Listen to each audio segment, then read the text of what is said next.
What's up, guys? Welcome back to Muscle Minds with Dr. Scott Stevenson. I'm Scott McNally. All of our programming is brought to you by TrueNutrition.com. You can use our code ADVICES for some additional savings. Plus, that helps to support our programming. They've got awesome stuff, high quality, things like citrulline malate, beta-alanine, highly brain cyclic dextrin, your pre's, your intras, your posts.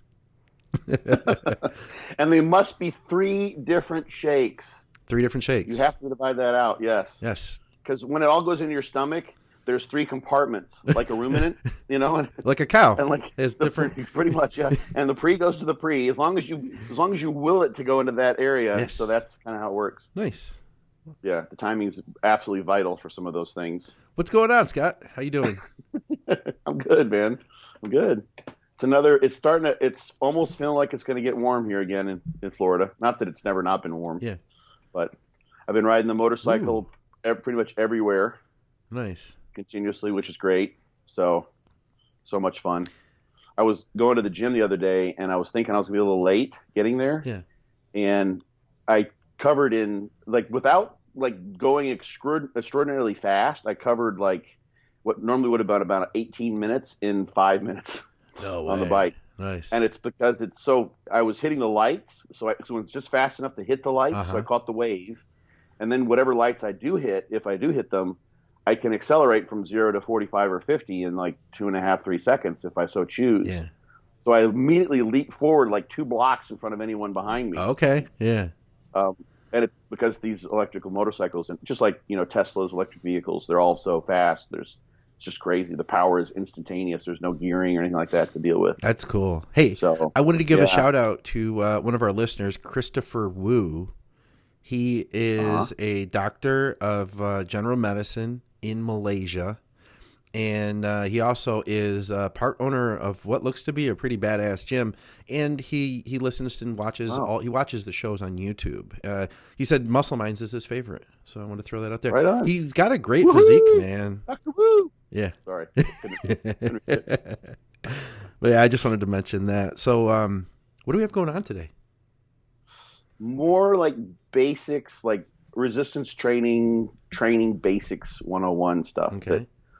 I've kind of been paying attention. I've been in this situation before. Long ago when I started graduate school, I was transitioning I was a physics and German undergraduate. So I took the prereqs to get into grad school, and I started taking grad classes. And when I was at University of Texas, I took a class in the summer that was supposed to be like a pinnacle class for doctoral or master's degree students. It was a carbohydrate metabolism. It was actually taught by John Ivey, who did a nutrient timing book. Really well-known guy, one of the best, most published guys in carbohydrate metabolism exercise. He's really well-known. And I took that class without the background that I really needed. I had some basic shit, and I was just I had to study 10 times as hard to understand the concepts. And had I understood the background material, which I eventually I'm like, oh, that's where that fits, and this is what's going, and this is what they're referring to. It all everything kind of came crashing together. So I figured it might make sense for people who are trying to follow is volume the driver of hypertrophy type of thing. And I heard it was actually on Fuad's podcast. They were talking about what intensity is. Mm-hmm. There's the title of the YouTube video is "What is Intensity?" Mm-hmm. So I figured I'd just kind of cover that stuff. The intensity thing is it's been an issue, a semantics problem, as long as I can remember. What is intensity? Yeah. What does that mean? And people are literally talking about 2 different things when they use that word. Okay. So we can cover that, but I wanted to cover just basic training principles. All right, I like this. Yeah, it's real kind of simple stuff, nothing over the top, but then connect it with what you see in different programs like my training system or John Meadows or DC training, and why those things make sense and why you would want to employ those to produce bigger muscles. All right. Get more jacked. Cool. I'm all for this, man. I think it's a great idea. I think it'll be good for people who've been doing it for a while, like myself, maybe get some refreshers, possibly learn something new. And for people that are new, obviously, it could be of benefit. Because I will say the one critique I think we get of Muscle Mind sometimes is Scott loses me. But it's good. I don't have an encyclopedia It's good to follow him with. I don't know what the fuck he's talking about. It's good though. It's good to challenge people. So where do we start with this? I'm excited. I can send you the list of the training principles if you want, and you can post it up so people can see. That'd be great. Let me type this last one out so you have it all. All right. I'll just text it to you.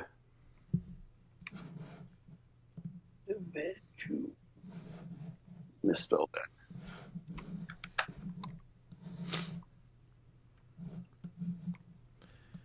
Visual.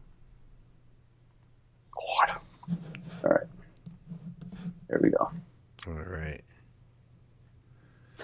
So this is, and now that I didn't even realize this until just as we were talking, that when I was an undergraduate university, or when I was a graduate student at University of Texas at Austin, I got to be a graduate assistant, a teaching assistant, for the weight training class that Jan and Terry Todd taught. And of course, Jan through Victoria. Yeah.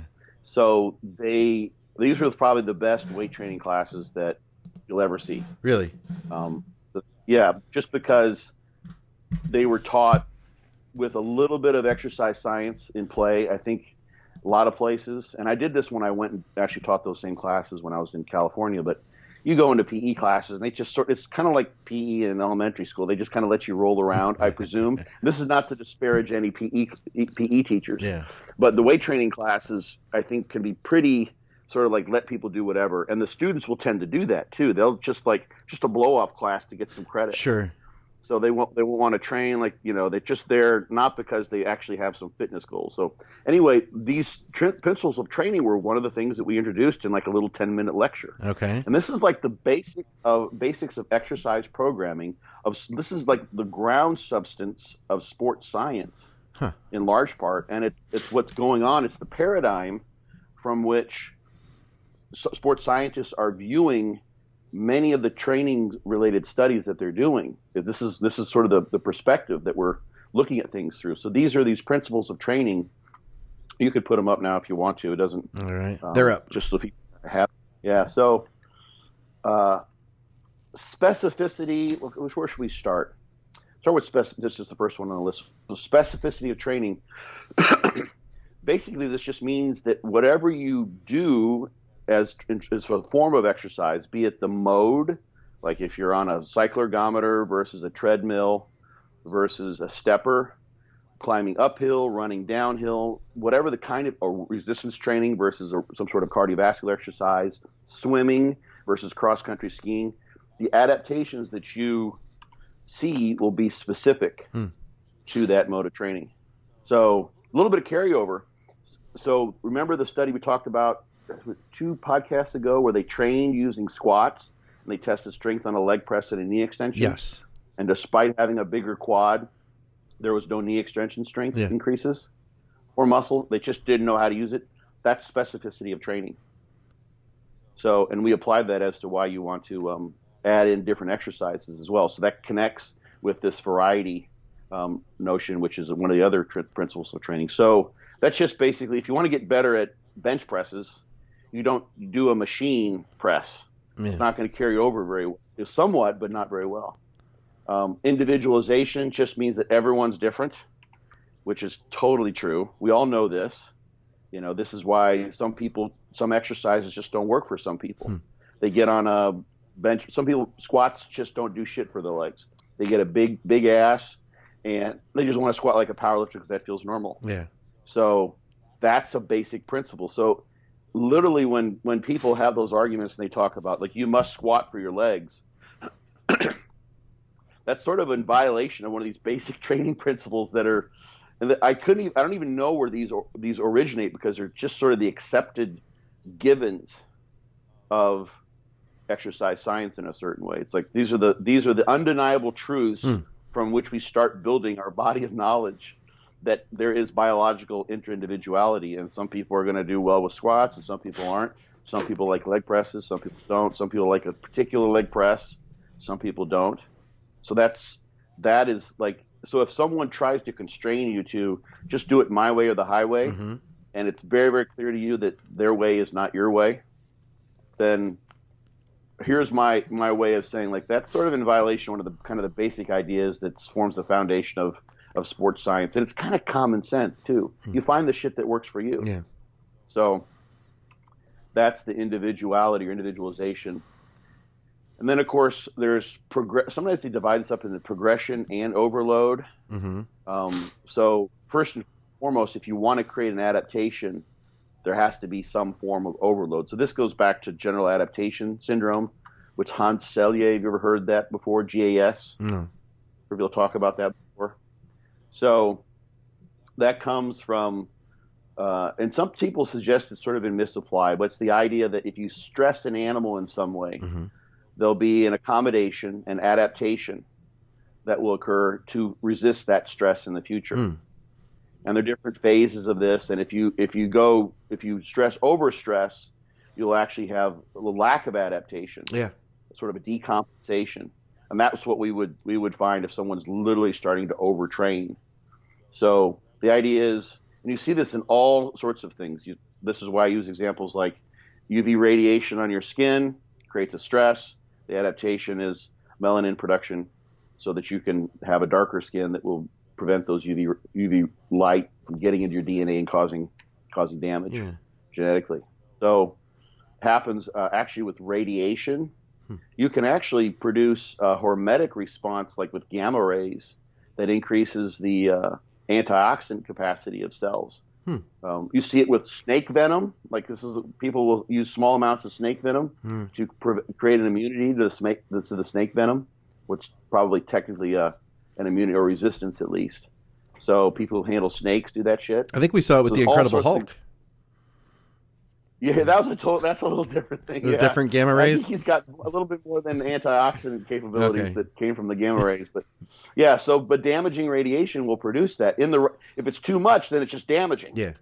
So there has to be some sort of an overload. Okay. Something that is outside the normal realm. And this is the whole thing about resistance exercise that makes it such a great stimulus for growth, is that just a normal set is way beyond what people normally do in the course of their day-to-day life. It's just so outside the norm. Absolutely. That it would produce this, what some people consider even kind of an aberrant adaptation, producing a callus that's made of muscle. So, and then progression or progressive overload, you kind of lump them together, means that you need to progressively increase the stimulus so that you maintain an overload.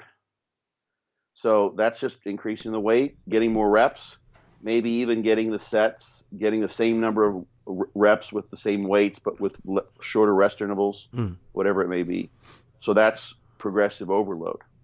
So you can see, like, if you sort of think of these are just pretty simple things, but they're all interwoven into good programs. What's our next one? Variety. You do different exercises. So there's, I think Fonseca is the name of the article that, or the first author on the study that people often refer to, where they compared training, I think, chest with a squat or chest with a leg press, like one or maybe two exercises versus a variety of exercises over the course of time. And the variety of exercises produced significant growth in all the muscles of the quad, whereas just doing like one or two exercises, I can't remember the exact setup for the particular study, only produced hypertrophy in one or two. It wasn't all four heads of the quadriceps. So variety, in our context, from a nervous system perspective, thinking back on what we talked about before, produces different activation patterns. You come in and do a new exercise you haven't done before, have done a long while, and train chest as hard with just as many reps per set, and you'll be sore as crap. Yeah. If you haven't been doing, even like just bearing, if you're doing deadlifts, you go to a rack dead, or you go to a deficit dead, or you throw bands or chains on there. It'll change things. It's very, very similar, but it will change things. So the variety, and this is the interesting thing, and this is the way I really look at variety and overload. I don't see people talk about this very often, but variety means a change in stimulus, which is really what an overload is. It's not that you're not lifting shit throughout the day. People are, picking up their groceries and moving things around, picking up their dog or a baby or what have you.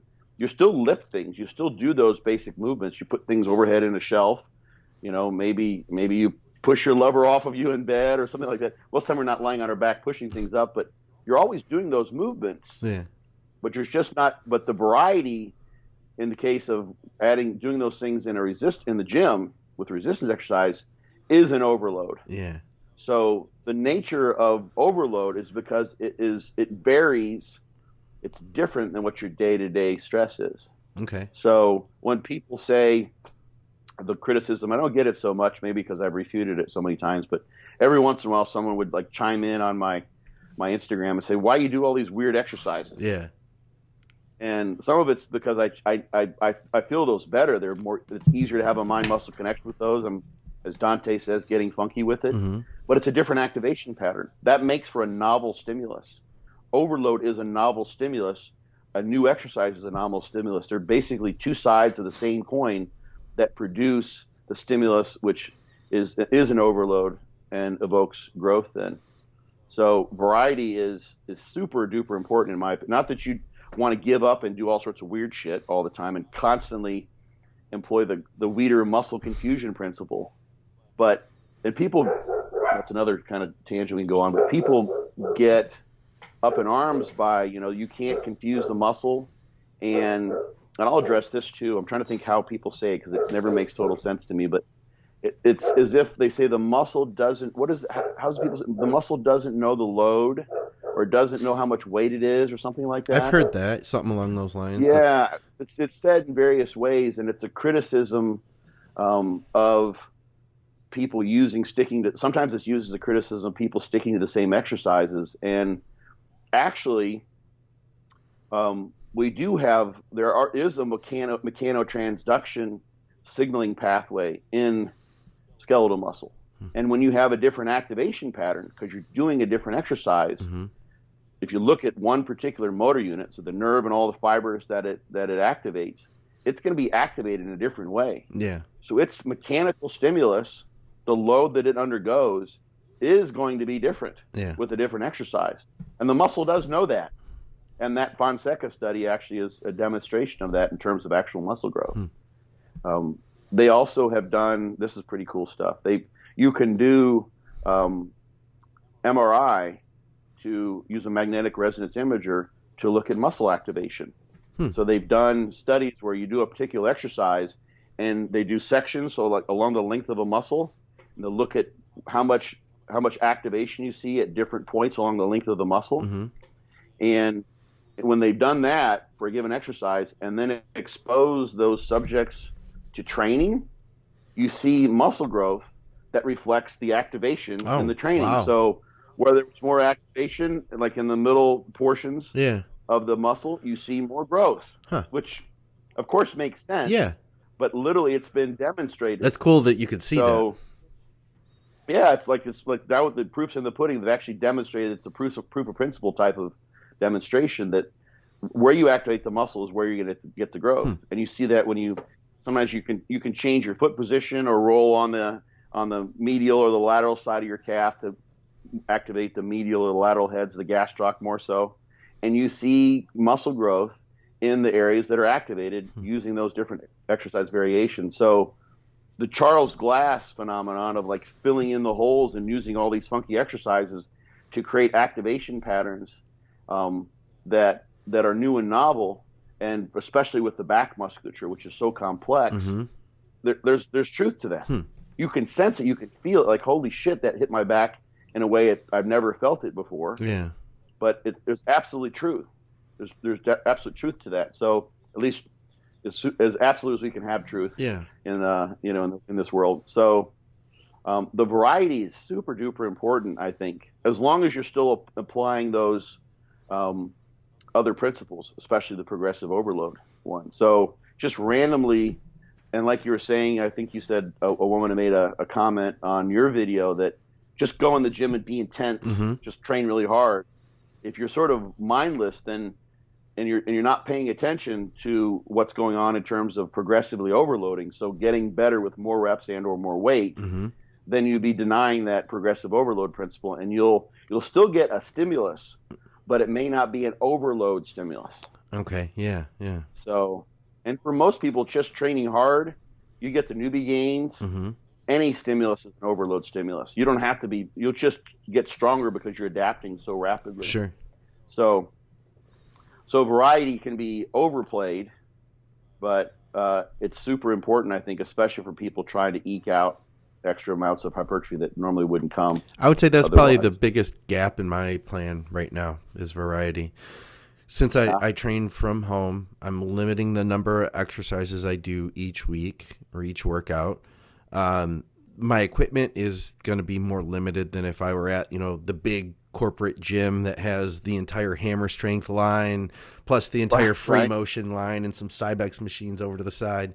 So I'd say that's probably my biggest limiting factor. But it sounds like you're telling me that you can create variation almost even within the same exercise.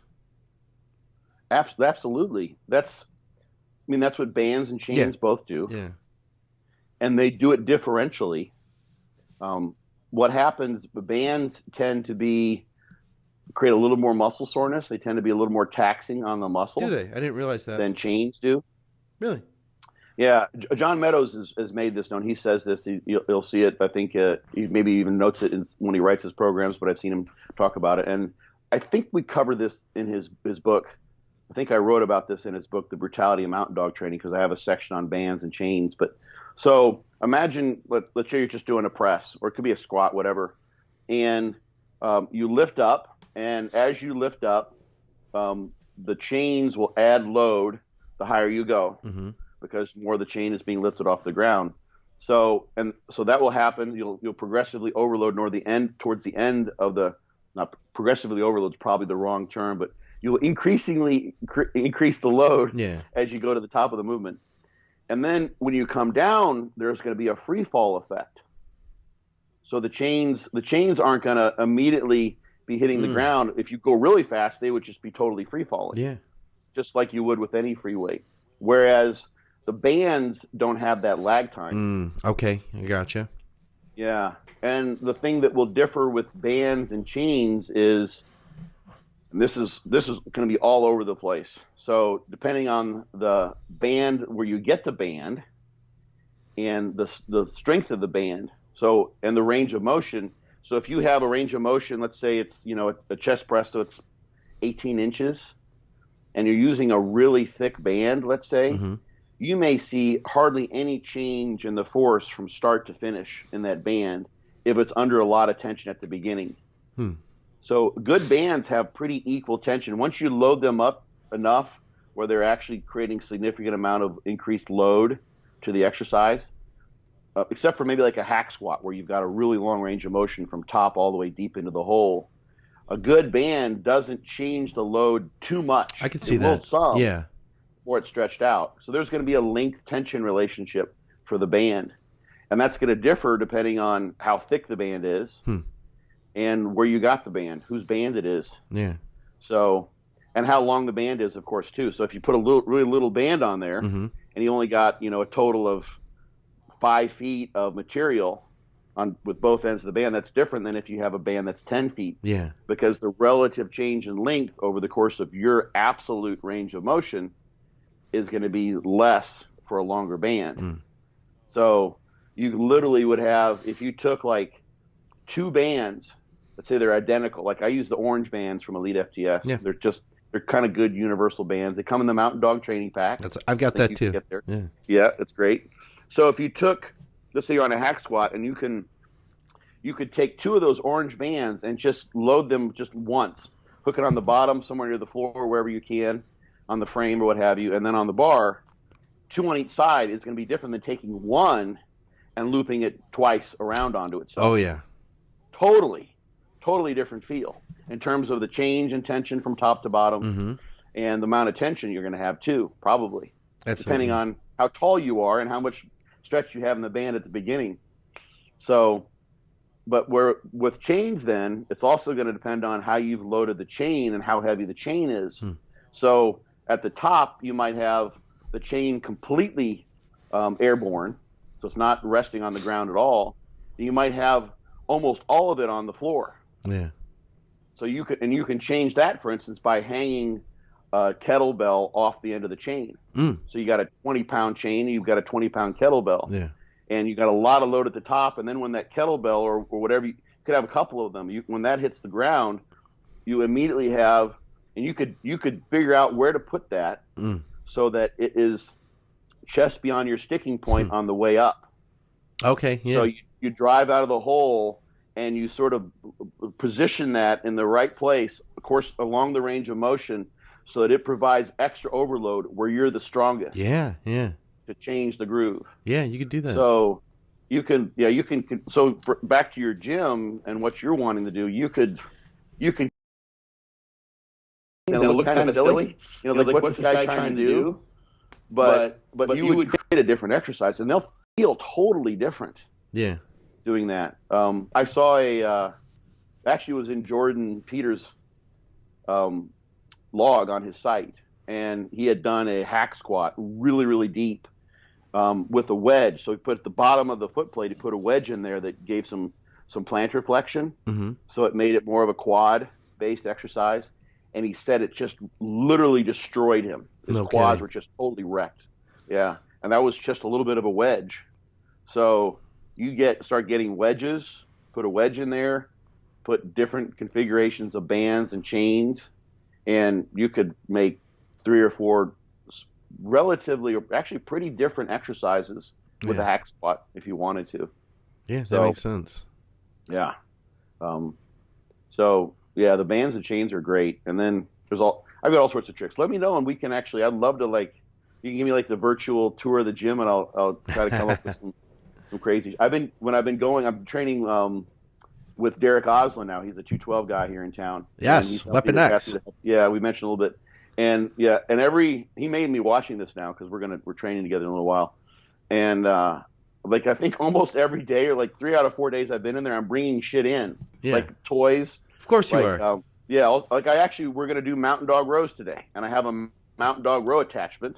Okay. That I bought from Elite FTS. It's just a little sleeve with a handle on it that fits over the end of a bar. Those are cool. But it's in the saddlebag of my motorcycle. Yeah. The pannier of my motorcycle, and we're going to bring that in. So that creates a whole different way to do. You can do mountain dog rows on those actually with the handle.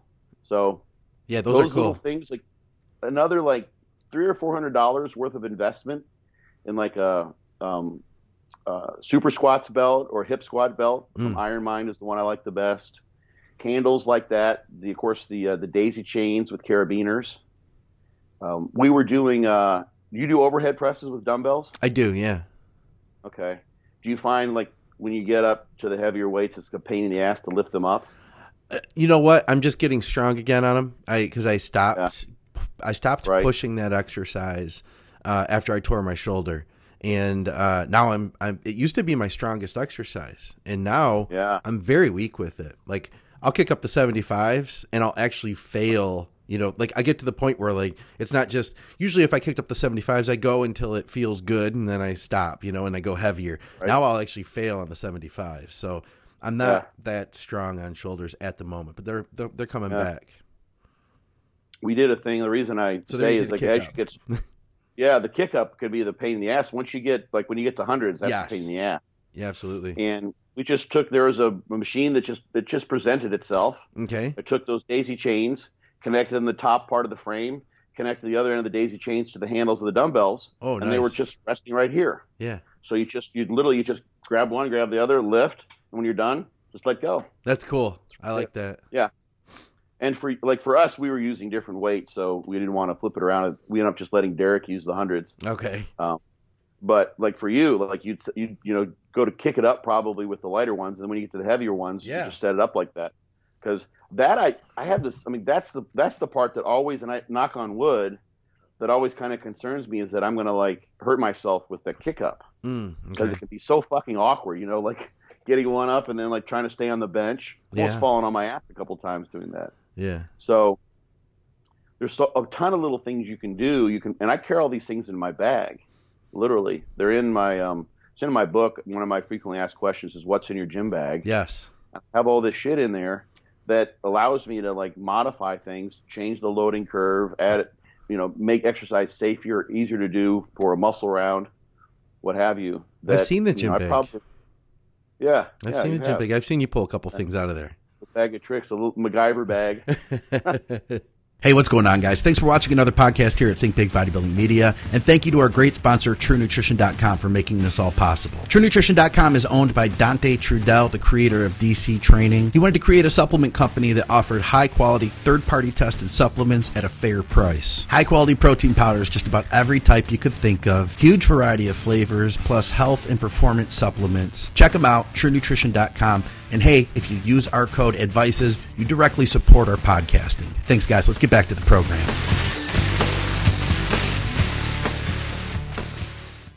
And I actually have duct tape in my motorcycle, so I'm good to go, man. Yeah, you can do anything with that. I have now. Yeah. So, all right, let's see what else we got here. Reversibility. That just means that you can detrain. Basically, it's if you stop the training, the adaptations will reverse. But interestingly enough, they don't. This is a whole other topic. Is that you don't. There's possibly a training effect on, for instance, satellite cell residence in muscle cells, such that muscle memory, and of course, there's an epigenetic effect that probably is in play here as well. So that the reversibility isn't complete. So you start training, you train for 5 years, you stop training. There's a possibility you have some muscle memory that will mean you haven't really completely reversed back to your starting spot because you've been previously trained. Yeah. So that's just basically, I mean, if you don't use it, you lose it. But people hold on to muscle mass better than they think, I think, many times. Kind of depends on what you're doing. And you can maintain muscle mass on a much reduced training volume as long as you keep the effort level high. Okay. You're training hard. So there's that. Let's see what else. Oh, and periodization. So that's, sometimes people toss that in. So that's what I do with progressive blasts and intensive cruises. That's what people get like all up in arms with. Sometimes like macro and mesocycles and all this crazy shit. And people get lost in trying to periodize their training when they're kind of, I think, in many cases, getting the cart before the horse. Because if you set yourself up on some sort of a linear periodization scheme where you have a planned macro cycle that's going to last 8 weeks come hell or high water, and you're 6 weeks into it, and you're a broken down wreck, and you don't pay attention and auto-regulate and drop things back or move towards just go to the end part of your macro cycle, which would be some sort of a deload, then you're just not training smart. You're not training in tune with what your body's presenting to you. So periodization is super important. There's tons of ways to do that, but it is important because hell, you can just from taking time off and coming back, you can get a lot better than what you once were, especially if you haven't done that before. And I've talked about that with people that have done fortitude training. They have the intense cruise. It's the first time they've ever done a deload, probably. Yeah. They come back afterwards and they're just like, holy shit, what happened here?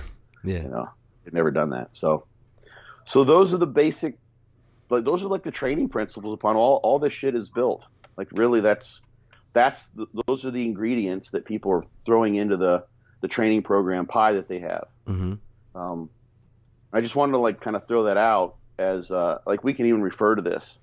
Yeah. People will ask questions that are kind of answered, you know, in just understanding these basic. So the other thing, and I kind of alluded to it, is that the notion of intensity is a semantic issue in the bro versus the bro science world, or the bros versus the scientists. Okay. Because people say intensity and like high intensity training. Right. And that, for the average person and for most people who haven't had any exercise science, they just think that means training really hard. You have a mental intensity, and that's one way to look at it. In the exercise science world, that term is reserved specifically in the context of resistance exercise for the load that you're using almost always as a percentage of your 1 rep max. Okay. So if you're using 80% of your 1 rep max, that's more intense than 70% of your 1 rep max. I see. So if you see a study where they did like high reps and it'll say if they even put in the title low intensity versus high intensity resistance exercise, creates equal hypertrophic gains as long as sets are taken to momentary muscular failure. All that means is they tested a low load versus a high load, and they used 50% or 30% or some smaller percentage of the 1 rep max. So and this is what John uses in his programs, and this is the term that, you know, people talk about in the context of effective reps, is effort level, or what your average person, layperson will think of as intensity, can be quantified subjectively as RPE, a rating of perceived exertion, or a reps in reserve. How many reps did you leave in the tank? So how hard was the set? And that's it. So when someone says that was really intense, if you were like Data from Star Trek and Automaton, you say, well, no, it wasn't actually. That was, you know, that Widowmaker was not very intense because you used 65% of your 1 rep max. Okay. But it was a hell of a fucking set because the reps in reserve was nothing, and your RPE was a max of 10 on a 0 to 10 scale. So effort level was off the chain. But the intensity, if you're quantifying that from a programmatic standpoint, from an exercise scientist standpoint, what an Olympic weightlifting coach might say was not very high because it was a low percentage of your the max load you lift for that particular exercise. I didn't know that. It's and people don't, because people don't bring it up, and I've seen that. Like, I remember when I was going through school, and I used to like cringe all the time when I'd see people get confused with the intensity thing, and it's a weird thing. People don't delineate those. It's so simple. I mean, it's not like rocket science to see how the definitions differ. You know, it's not like really a complicated thing, but it just doesn't get clarified. So, you know, it's just sort of almost like a misunderstanding that is completely unnecessary, I think. So that's kind of an important. So you can do a low intensity in terms of what percentage 1 rep max set that is a high maximal RPE, 0 reps in reserve. You've taken a momentary muscular failure. So the exercise science definition of intensity would suggest that's a low intensity set because the load was low. But someone watching that set, let's say it's a Widowmaker, would never say you don't train intensely. So the high intensity training thing is interesting with Mike Mentzer in mind, because high intensity there is effort. And I don't think sometimes he would go pretty heavy on the loads. I don't know enough about HIT. I mean, it's definitely not light training. Right. You know, moving big loads. So it's high intensity in terms of percent 1 rep max, and it's high intensity in terms of effort level, both. So that is kind of confusing for people too, I think. He doesn't have people do, and you've looked into this more than I have probably as to what he specifically has said, but you don't typically go over sets of 20, I don't think, in HIT. You know what? I don't know enough to say, but from what I understand, what I have seen, it didn't seem like it. Yeah. So, but intensity in the body, intensity means how hard do you train? You train intensely. So, but in the exercise science world, that's just a term that's reserved just for the percent 1 rep max. Simple as that. It's just a mathematical thing. So, and the other thing that's interesting, I just thought I'd toss out, is that volume, and this is one of the criticisms that's been just one of the pieces of the puzzle that's a little bit weird. And I'll kind of explain why, is when they've done analyses showing that there's a dose-response relationship between volume of training and muscle growth. It's pretty clear there's something there. Obviously, you know, if you just do one set, you might get nothing as far as muscle growth. And if you try to do 30 sets, you're probably going to be doing too much. And in between, there's going to be some incremental increase in muscle growth as you add more sets. So in order to do that cross-sectional analysis or a meta-analysis, you've got to codify all the studies that you have, and so you can kind of equate them. So-and-so does, you know, bench presses. So another study does machine presses. Another study, you know, rotates among 3 incline and flat and decline. You know, so the exercise programs are all over the place. Replication is it's not even something people think about. Most of them are doing just straight sets.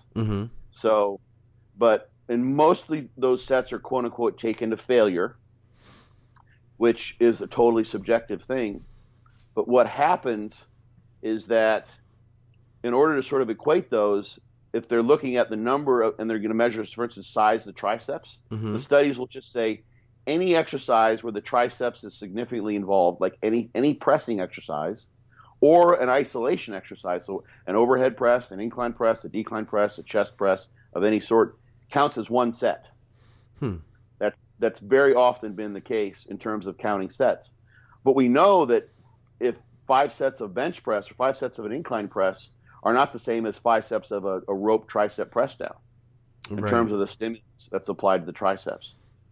So if you start equating those things, you immediately have a measurement error issue, basically, because you're not doing it's kind of the only way to get around it to some degree, unless you just count compound exercise as a half a set, which can be done too. You still come up with the same answer. But that's one of the things that is important to look at in studies where if people want to dig into that volume is the main driver of muscle growth idea, is if you're looking at, for instance, the triceps, and half the sets that are counted as tricep sets were not triceps isolation exercises, then you've got an issue, especially if, as bodybuilders know, you're doing a chest press to train the chest. Yeah. And you're intentionally not training the triceps. So if you're doing in my mind, if you're doing a good job as a bodybuilder and you've chosen a chest press to train the chest, then you have a good mind-muscle connection, and you're intentionally not coming close to failure in terms of what the triceps can do. Yeah. The triceps aren't getting fatigued. They're not the weak link. You've taken them out of the exercise. And if that's the case, then you probably shouldn't be doing a chest press to train your chest, because it's now a tricep exercise. So that's the thing that's sort of it's a contradiction in a certain sense, because that level of, this is where the bros, the guys in the trenches, are kind of a step ahead of the exercise scientists, because in order to, if you want to come up with a way to count the number of sets in terms of counting the volume, you would ideally, you wouldn't count those tricep sets, or you'd count them as a half a set or something, but you'd consider the fact that if someone's doing a chest press, it's for the chest. Whereas if you count that as, if someone does a really good job, so here's what could happen. Imagine the scenario: you've got one person who they just train whatever they do, the chest press, it looks the same, but they're just a triceps and a delt presser. They don't get shit for growth in their chest. So all those chest presses are really strong. They're really strong stimuli for their triceps. And the other person does 6 sets of chest press and 3 sets of triceps, and they do a great job of creating a nice mind-muscle connection in the chest, and their triceps don't get anything from those six sets of chest press, 2 each of incline, decline, and flat, something like that, let's say. So the one person does 9 sets that are really pretty good sets for the triceps, and the other person does 3 and maybe the equivalent of like a couple extras, because they do get some tricep work, but they do a great job of not using the triceps. Those are completely different stimuli. Oh, yeah. One's 9 sets, the other one's 4.5 sets or something like that. Yeah. Half the volume. But on paper, if you count them all as triceps, it's 9 sets. Either way. And you're actually, so what you find then is the person who's doing a good job of making the chest press into a chest targeting exercise is not going to get as good a growth in their triceps if those 3 sets of triceps are suboptimal in terms of volume for producing growth in the triceps, because they're only doing 3 sets. Yeah. And you can't compare the 9 sets with the person who just drives with their arms on everything with the guy who's so the better bodybuilder might end up is basically undergoing a completely different stimulus in terms of the triceps, if that's where you measure the muscle growth. Okay. And that's an easy place to do it because it's on the arm. So that's something to consider. That's kind of important when just looking at training volume, is that in those studies they just look at the number of sets. And how often, let me just ask you this, how often do you do cluster sets or drop sets or rest or forced reps, those sorts of things in your training? I'd say semi-frequently. Semi-frequently? Like every other workout, maybe? Yeah, Yeah. I'd say so. It's not, and Right. it's not going to be for everything, so maybe let's say I were training legs and it were hamstring focused. I may do, hamstring curls might end up being some type of a intensified set for like a top set, Right. Right.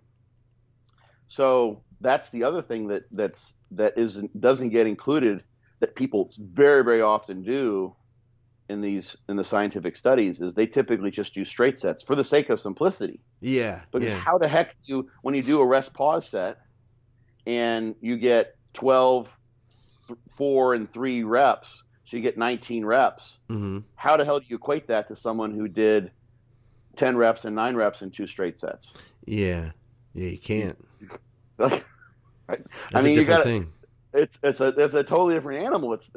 So you're only comparing straight sets in most of these studies, whereas most people are doing some sort of cluster set or drop sets, and there's various studies that have investigated those. So the mind muscle connection, in terms of how people are performing the exercises, compound versus isolation, Mm-hmm. is a source of fuzziness in terms of set counting. And then in terms of external validity, we've got the issue that people don't just do straight sets. Many people do, but many people are doing all those sorts of intensifiers intentionally, because there's a stronger stimulus that comes from that. So how do you know, like, let's say you do 10 sets that are straight sets, and two of the things you do are cluster sets. Okay. And so those 10 sets kind of get you to, you're building up the accumulated stimulus of a workout. And what really is that makes that particular workout an overload was the fact that you went beyond failure in some way, shape, or form doing those cluster sets or those drop sets. So 12 sets, straight sets, wouldn't have done anything. It's only those cluster sets. It's only the drop sets that made the difference. Yeah.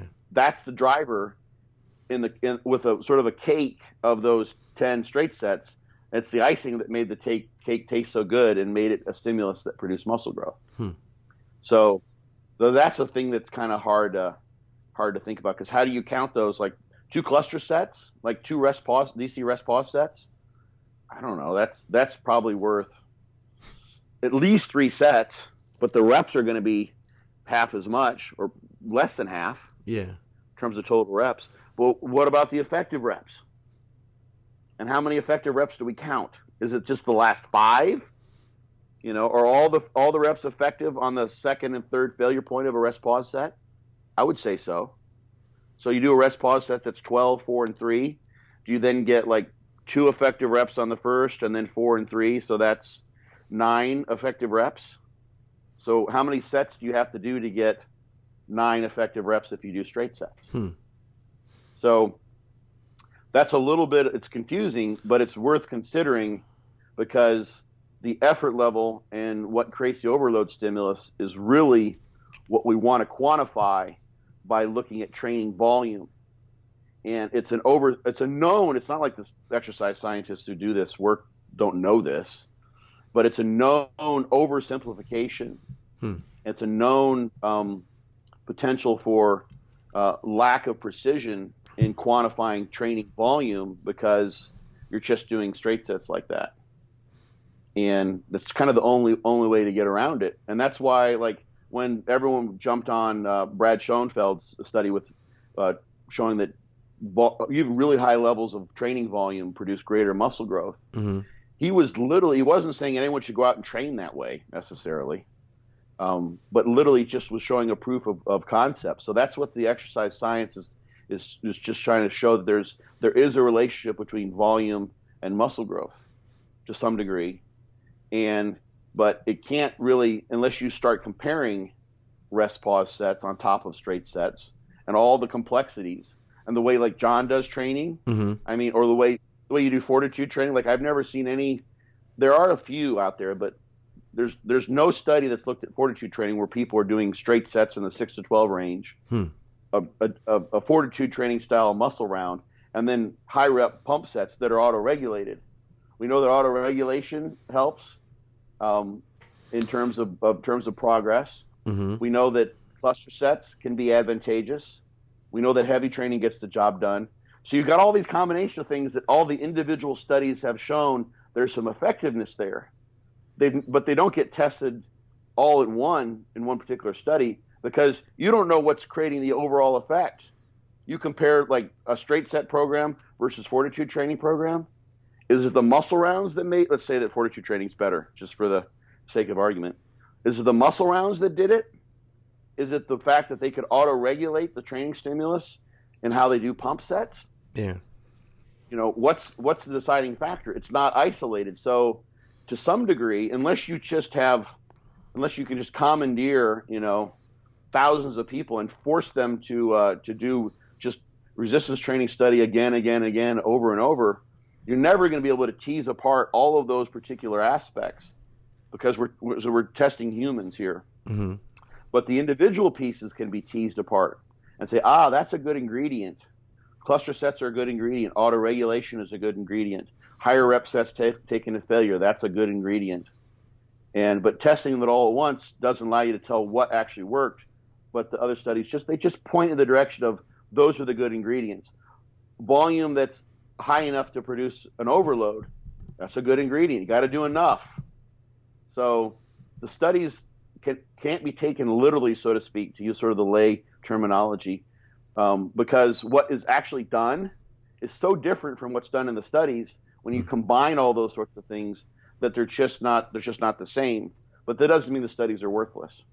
Yeah. So anyway, that's the training volume thing, which is a little bit of it's been a point of contention in the sciencey, nerdy bodybuilding world about like, what does that really mean? And the intensity thing is just worth saying, because you hadn't even heard that. Yeah, no, I hadn't.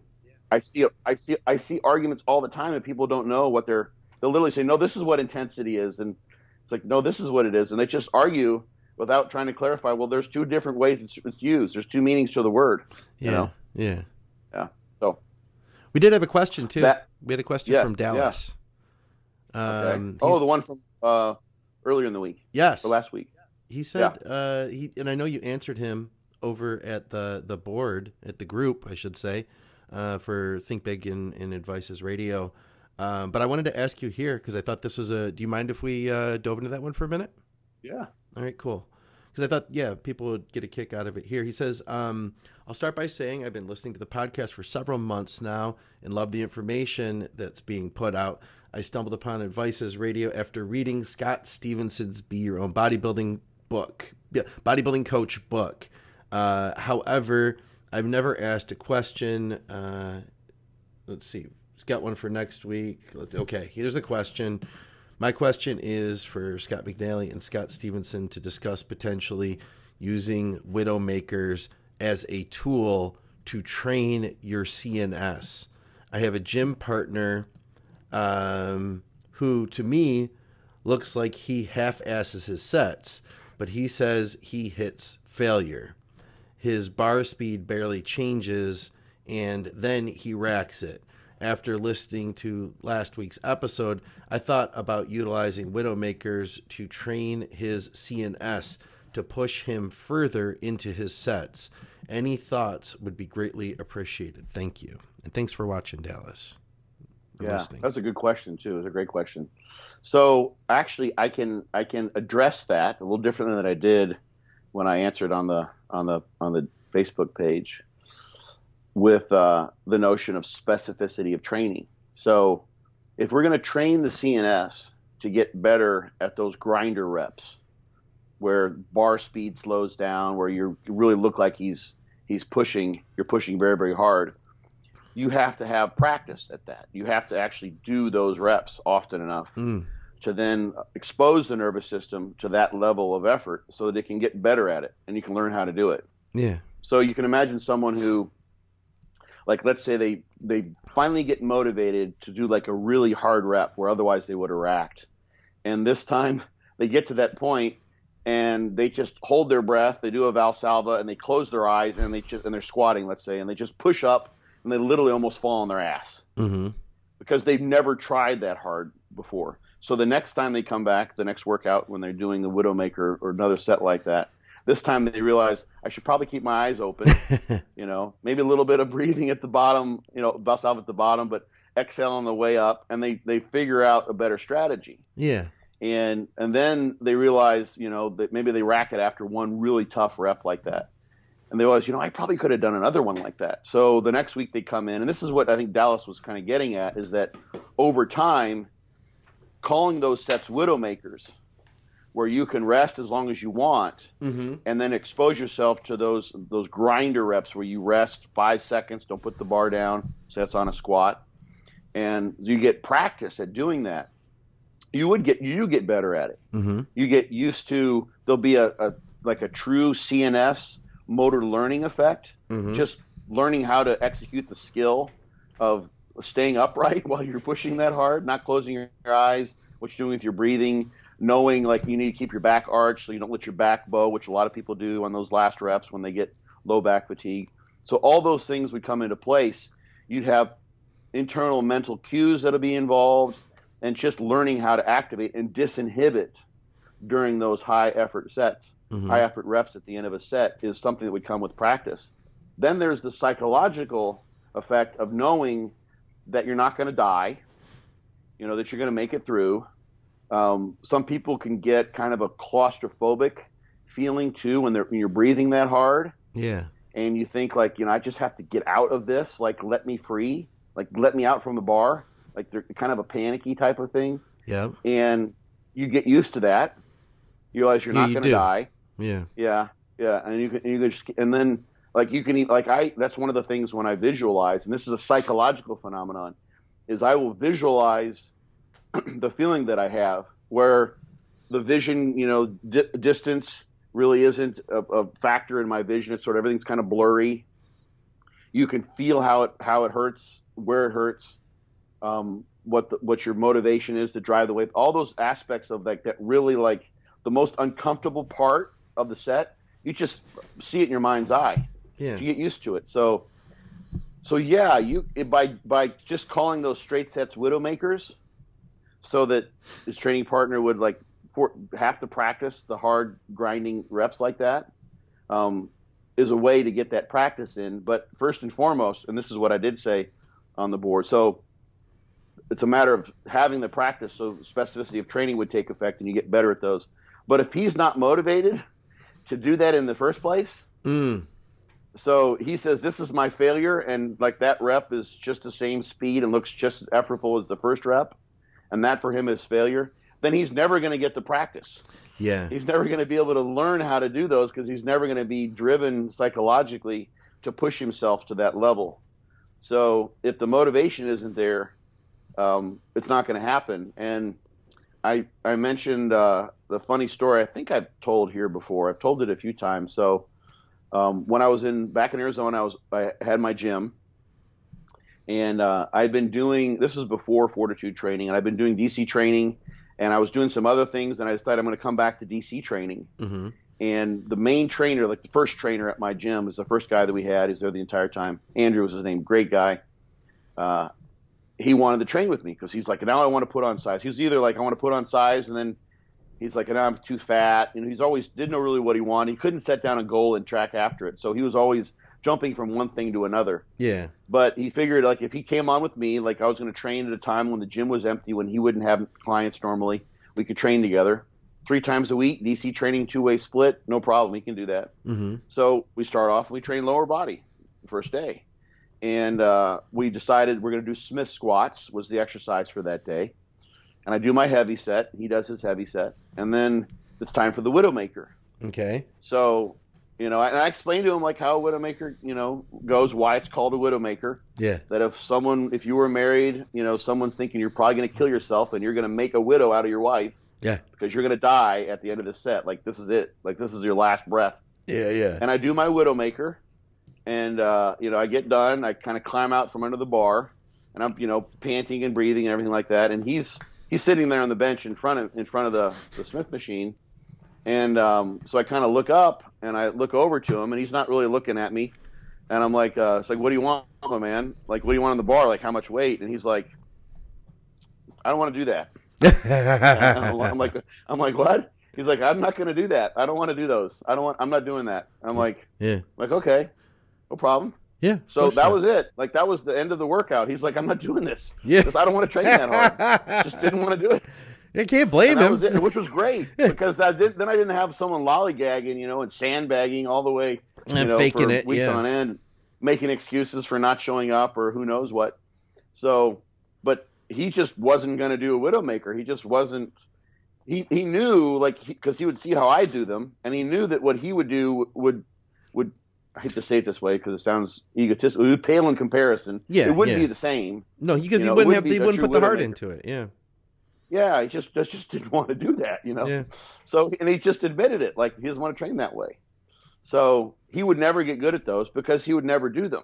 Right. He didn't want to. And he didn't want to do them. Yeah. Yeah. So, the thing, it's kind of tough. The thing that, like, I'm just thinking of a solution for Dallas's training partner.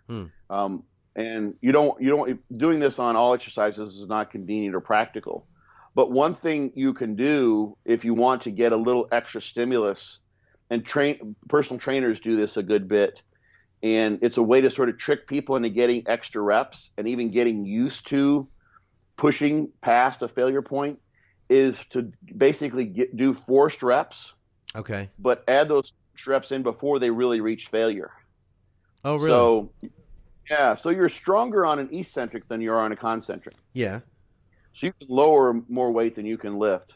And I mean, you could literally, if someone completely pulled the weight up, you can go to failure, and most people can do 2 or 3 reps, depending on the exercise, of controlled negatives only, with no effort whatsoever. Literally, the bar just comes up, and then you do it just a controlled negative. So let's say someone's doing a weight that could do like 12 times, and the 13th rep they'd hit failure. Mm-hmm. What a personal trainers will do is you get to like 10 or 11, and they start helping. So what that means is then they get 15 reps, let's say, and you assisted on the concentric. So you made it a little bit easier. Mm-hmm. They never really reach true, because failure is almost always a concentric failure. Yeah. Unless someone just every once in a while, like maybe they rest at the top, and then they try to get another rep, and it's just like way too much, and they just kind of give out. They have a kind of a nervous system collapse. Yeah. But it's almost always failure, like at the bottom, because they can't concentrically move the weight, or they're somewhere mid-rep. So you avoid the concentric failure, but you give a little bit of assistance, so they get 1 or 2 reps shy of failure concentrically, but you've added then 3 or 4 reps that are eccentric, the lowering, which they can do because you're stronger that way, and the energetic, the metabolic stress, or the metabolic demand of eccentrics is much less than concentrics. Okay. It doesn't take much at all for the weight. You can do that repeatedly again and again and again. Yeah, yeah. So that would be one way to get a little, and what that would do then for his training partner, if he's trying to get him to learn to kind of stay in that zone, is you get to 10 and you give a little of assistance. It's not a failure rep yet, but you give a little bit of assistance, and then you just give incrementally more and more assistance. So he has 5 reps that are short of true failure, that are within his training effort level, like what he's willing to do. Yeah. So instead of having one of those where he's like at his max effort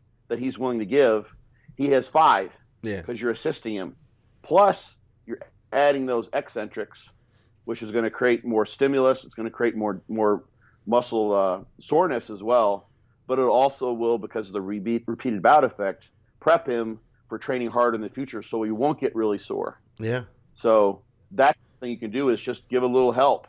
Yeah, I like that too. Along the way. Yeah.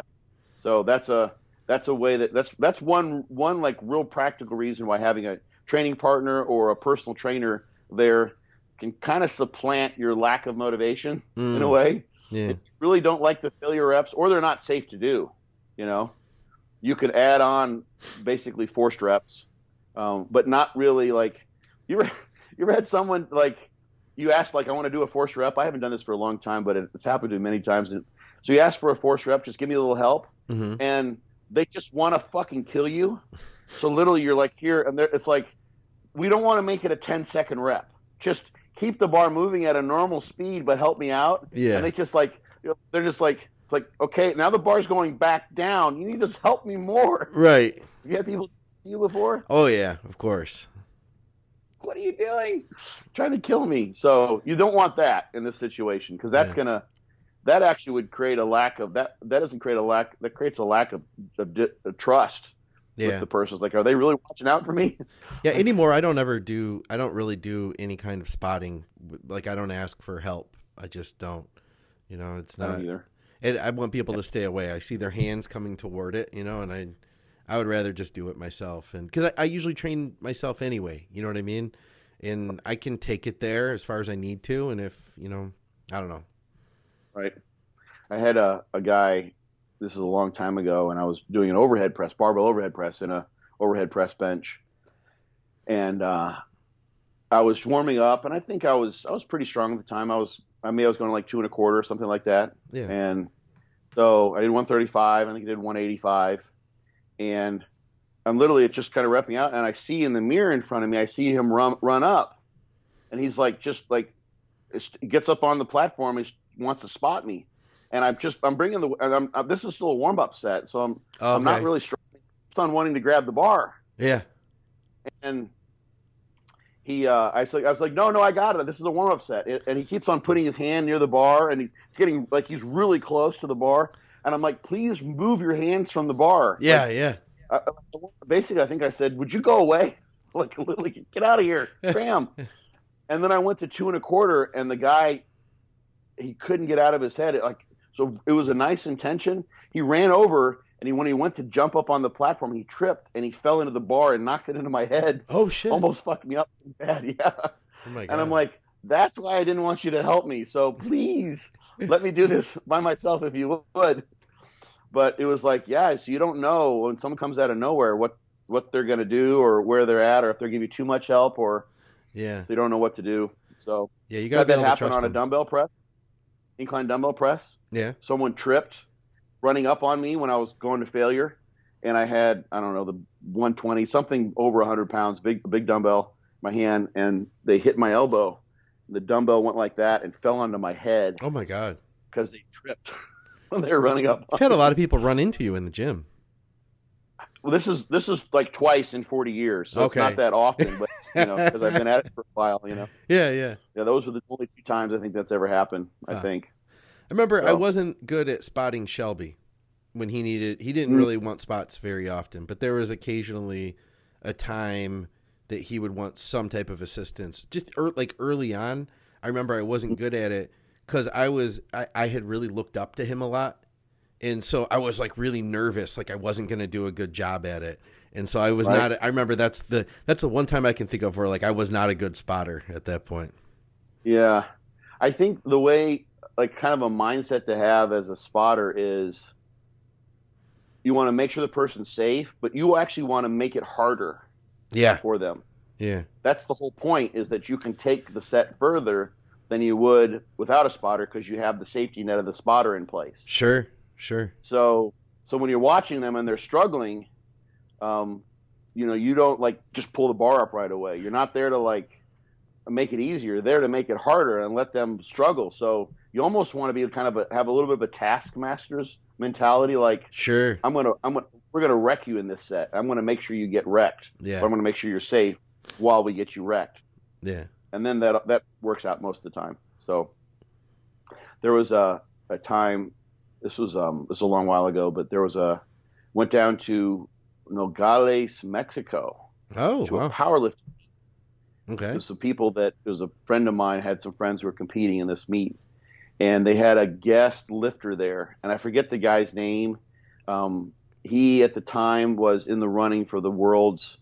He was one of the best bench pressers in the world. He bench pressed over 700 pounds. He was going for a meet. Going for like 720, I think, in an upcoming meet. And so we went to this gym, and he was there. And there's 20 powerlifters in this meet, and everyone's so intimidated by him because he's just fucking gigantic guy, and he's really well known. Wish I could remember his name, but he was sort of in the running for a while. And I just walked up to him and just said, I just introduced myself and started, talking with him, because what I noticed was, he was like trying to put his suit on, and he was managing chalk and all this, and no one was helping him out. And there's a little bit of a language barrier there too. Yeah. This was in Mexico. And so I ended up just chatting with him. All the powerlifters were like scared of him, or they were intimidated by him, and like I didn't know, and I just wanted to learn from him. So I ended up helping him get his bench shirt on, and I actually ended up spotting him for his attempts. And I remember this because I'm like, it was one of the first and only times when they had spotters on the side. Yeah. But his first attempt was 675. Wow. And it wasn't a great bench for spotting. And I'm like, if something happens, I can't pull this weight off him. Mm-hmm. There's no way I can, from that angle, pull 675. He's fucked. Yeah. So I don't know what I'm going to have to be as, quick on the draw as I possibly can. Yeah. And I remember it was a hot day. There's no air conditioning, and it's summertime in Arizona, actually in Mexico, so even further south. Yeah. And I was sweating, and trying not to sweat on him while he was getting ready. Right. And he said, watch me close. And I remember he brought the bar down, and he did a full pause, and he exploded with the bar so fast, I literally almost reflexively could not pull my hands out of the way. Oh, shit. Keep running in the bar. I literally almost hit the bar with my hand. Yeah. So the 675 came up. It was like literally like that. It was like, holy shit. That was like a half a second for the whole rep. Wow. It was amazing. And God, then he went to 7 or 705, which is part of his training. Yeah. Because this is one of he planned this for one of his heavy days, I think. Okay. Before leading into the meet. So then I was a little bit more in tune of like how the bar speed's going to be with the 705. But I remember that because you reminded me. I was like, don't want to fuck this up. I don't want to ruin his rep. No. Throw him out of his groove, especially with those. It was just like a single ply bench shirt. Uh-huh. It wasn't raw, but in the single plies at that time, this was close. He was going for the world record. Wow. But you throw someone out of their groove on a bench press like that. Those guys has to be so precise.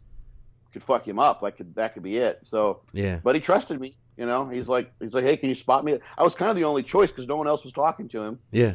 And he looked at me. He's like, you look like you lifted for a little while. So right. I got to spot him. Literally, no, I've never done a powerlifting meet, and I don't even bench press. But anyway, yeah, that was kind of cool though to spotted someone pressing 700 pounds. Yeah, no kidding. Just to be there, be that close and see it like that, Yeah. You just know, it's like when you get really big weights on the bar that's heavier than. I've only pulled that weight on a deadlift before. I've never squatted that. On a machine, I have that many plates, but I'd never, probably then I think I actually had, but just seeing all that weight on a barbell and the bend in the barbell and just knowing what's there. Yeah. It's like, wow, it's fucking go time. I was amped up. I was just totally psyched just to see this happen. So anyway, good spotting is an art form. Yeah, it really is. To know your partner and how much to push them and how they fail. So anyway, we got any more questions that popped up on the? Nope, none there today. Yeah, that's about all we had, and we're about over an hour in, so this is probably a good place to wrap it up. I know you got to get out to the gym and get your workout in. So yeah, you gonna train. Right on. In that case, guys, as Dallas had mentioned, check out byobbcoach.com for Scott's book, Be Your Own Bodybuilding Coach. And, of course, go to fortitudetraining.net, check out the training plan there. And we have a Patreon now. I started a Patreon, Scott, for Think Big and Advices Radio. So you guys can check that out. I'll put that down in the show notes if anybody's interested in supporting what we're doing. And, of course, go to our sponsor, TrueNutrition.com. Use our code ADVICES. Scott, as always, it is a pleasure, my friend. Likewise, man. Have a great workout. I will. Later, brother.